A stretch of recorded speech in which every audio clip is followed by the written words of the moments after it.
Bon, les combattants, on ne sait pas exactement ce qu'ils désirent. Quand je les ai vus, ils m'ont donné l'impression des enfants qui sont égarés. Moi, en tant que père de la grande famille congolaise, je suis prêt à leur parler pour les écouter, pour savoir exactement ce qui les pousse à faire ce qu'ils font. Bisoawa, Congolais dans la diaspora, il faut tout ça la makasi, il faut tout sungamboka na biso. Toza na mboka kitoko, eza mboka munene, ba Congolais toza bato ya mayele. Po nini mayele na biso toza ko canaliser yango poke to bongisa mboka na biso te. Toza otikela mosala ya ko bongisa mboka pa ya moto moko, président de la République. Ya za moto moko. Il faut to sungisa ye poke to bongisa mboka na biso ensemble. Ndeko Batali mbote na bino bisika nyonso bozwami bozolanda magazine d'information générale autobengaka bongo lokolo plus à partir ya République sud-africaine. Kai kombo na ngai Fiston Pelende tata ya Djobour. Lelo to ko présenter bino entretien oyo to salaki bongo na ambassadeur ya République démocratique du Congo en Afrique du Sud, monsieur Ben Mpoko pour un entretien wana la décision du président Ajokaka Fabrice Sombi a mon avis que vous allez bon net dialogue et stop concertation et salamana Congo kuna awape ba congolais ba sangana ba solo la bongo na représentant ya gouvernement awa ambassadeur Ben Mpoko ba solo la qu'est-ce qui ne va pas, qu'est-ce que les combattants revendiquent au juste le baraté. Alors to kendaki bongo na ambassade tout ça qui entretien na ambassadeur Ben Mpoko boyoka oyo alobaki en ce qui concerne ba combattants. Qu'est-ce que lui pense des combattants? Pourquoi les combattants réagissent comme ça? Il a donné son avis en ce qui concerne les réactions des combattants ici en Afrique du Sud. Quant à nous déjà, nous vous revoyons parce que vous n'allez pas nous voir à la fin. Mais grand merci déjà à l'indispensable du site rdcongoinfo.com. Lui, il s'appelle De la Nation. Saye Mawatro. Botala entretien aux na ambassadeur Bene Poko na Pretoria. Toujours Kleboa et Kotikala Kleboa. Suivez. Voilà, Excellence. Quelles sont vos impressions par rapport aux gens de Ajokaka qui se promeuvent pour promouvoir les gestes de générosité de la première dame et aussi des chefs de l'État? Bon, moi je crois que cette association a pris une bonne initiative de soutenir l'action du président de la République et aussi les actions menées par la première dame. Nous, en tant que Congolais, nous devons nous mobiliser derrière notre leader, notre chef d'État, qui ne veut que le bien-être du peuple congolais. Il travaille nuit et jour. C'est quelqu'un qui a même sacrifié sa jeunesse pour que le Congo sorte de la crise.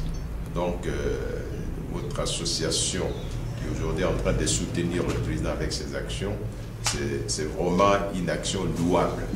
Et j'espère que tous les Congolais pourraient se joindre à votre association pour soutenir les actions qui sont menées par notre chef d'État. Voilà, Excellence, quelles sont vos impressions par rapport à la manifestation des soi-disant combattants qui s'est passée la semaine passée là? Bon, les combattants, on ne sait pas exactement ce qu'ils désirent.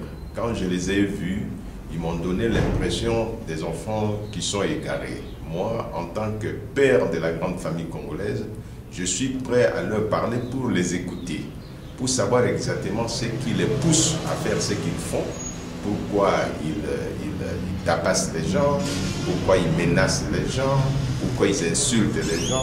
Nous, au Congo, on n'est pas élevés comme ça. Nous avons été élevés par nos parents à respecter les aînés, à respecter tout le monde. Mais qu'est-ce qui les pousse aujourd'hui à commettre ce genre d'actes? Moi, je suis prêt à m'asseoir avec eux pour les écouter, pour les comprendre. Peut-être ils ont des raisons, mais la façon dont ils se sont comportés devant l'ambassade était indésirable. C'était indigne de la part d'une société qui se respecte. Peut-être ils ont des raisons, je ne sais pas. Mais tant que je ne les ai pas encore écoutés, je ne peux pas vraiment vous dire exactement qu'est-ce qui les pousse à faire ça. Mais j'espère qu'un jour, ils vont revenir à la raison et rentrer au pays pour reconstruire ce beau pays. Le Congo a besoin du concours de tout le monde.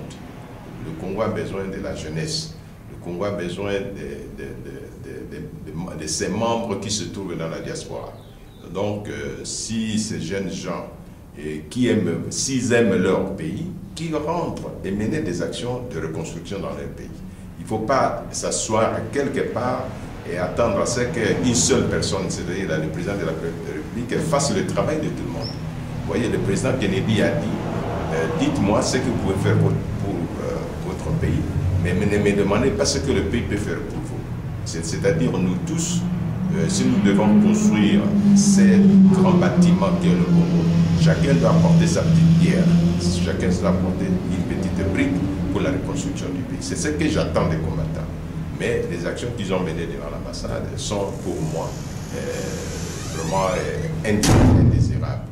Mais j'aimerais bien les écouter pour comprendre exactement qu'est-ce qui les motive et qu'est-ce qui les pousse à mener de telles actions. Voilà, Excellence, moi, Lilo Basiko, na Lingala, dans la Congolais, la diaspora sud-africaine, partout au Baotalaosiko. Bon, dans le bas qui boye, biso ba Congolais tous dans la diaspora, il faut tout ça la makasi, il faut tout sungamboka na biso. Tous dans la mboka kitoko, les mboka munene, ba Congolais tous ba to ya mayele.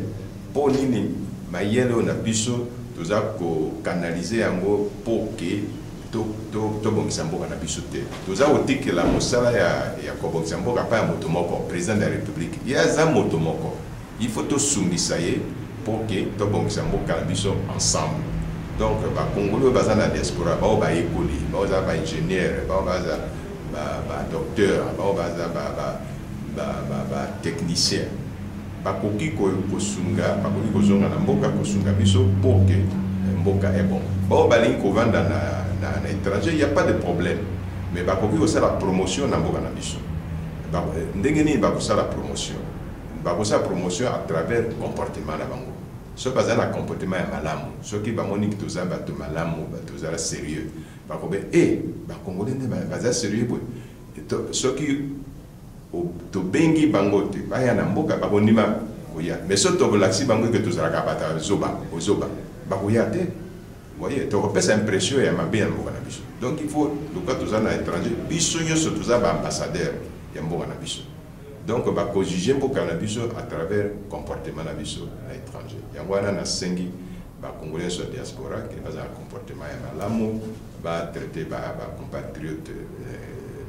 compatriotes dengue à malamu, va traiter étranger, va étranger dengue à malamu, va utiliser le langage dengue va beaucoup la biso na mboka ba langage auto to utiliser ka so ki oza osola na mokonzi, so oza osola yo na ine, so oza osola yo na mama, ba l'excès biso langage ya pour utiliser na mboka. Mais so to komia wa to bossa na langage na to utiliser ka langage mosusu ya kofinga tout ça. Ba beaucoup la biso dengue wana te. Donc il est important que tous à la bomboy, tous à la comportement ya malamu pour que mboka na biso est tamponné.